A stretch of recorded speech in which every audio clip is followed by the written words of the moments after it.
Hi, இது Friday evening. இன்னைக்கு வந்து சித்ரா பௌர்ணமி. அதனால எங்கள் வீட்டு பக்கத்தில் இருக்க கோவிலில் வந்து காலையில் பால் குடம் எடுத்தாங்க. அப்புறம் ஒரு 10 மணி போல் சத்யநாராயண பூஜை பண்ணாங்க.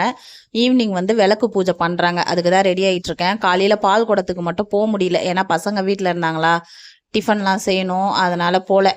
அதுக்கப்புறம் 10 மணியா போல் வந்து சத்யநாராயண பூஜையில் போய் கலந்துக்கிட்டு அங்கேயே அன்னதானம் பண்ணியிருந்தாங்க. வடை பாயாசத்தோட சாப்பாடு அங்கேயே சாப்பிட்டுட்டு வீட்டுக்கு வந்துட்டு கொஞ்ச நேரம் ரெஸ்ட் எடுத்துகிட்டு மறுபடியும் ஃப்ரெஷ்ஷப் ஆகிட்டு ஈவினிங் போல் வந்து பசங்களுக்கு இட்லி ஊற்றி வச்சுட்டு சட்னி அரைச்சிட்டு ஈவினிங் விளக்கு பூஜைக்கு ரெடி ஆகிட்டேன்.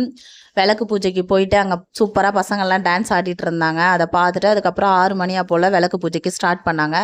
நம்ம வந்து பூஜைக்கு தேவையான பாத்திரங்கள் மட்டும் எடுத்துகிட்டு போனால் போதும், மற்றதெல்லாம் அவங்களே கொடுத்துருவாங்க. மஞ்சள், குங்குமம், பழம் எல்லாமே அவங்களே கொடுத்துருவாங்க. சூப்பராக பூஜை எல்லாம் பண்ணிவிட்டு அதுக்கப்புறம் வந்து மகாலட்சுமி அம்மா வந்து சிங்கமுக வாகனத்தில் வந்து அழகாக அலங்காரம் பண்ணி வச்சுருந்தாங்க. பார்க்கவே அவ்வளோ அழகாக இருந்துச்சு. கொஞ்சம் நேரம் அதெல்லாம் பார்த்துட்டு அதுக்கப்புறம் அம்மனை வந்து ஊஞ்சலில் வச்சு ஊஞ்சல் சேவையும் பண்ணியிருந்தாங்க. நானும் கொஞ்சம் நேரம் ஊஞ்சலெல்லாம் ஆட்டி விட்டுட்டு அங்கேயே வந்து நைட்டு அன்னதானம் பண்ணியிருந்தாங்க. பிரிஞ்சு சாதம் கொடுத்தாங்க. அதை அங்கேயே சாப்பிட்டுட்டு அதுக்கப்புறம் அங்கேருந்து கிளம்புறதுக்குள்ளே ஒரு 8:30 போல் ஆயிடுச்சு. அதோட வீட்டுக்கு வந்தாச்சு.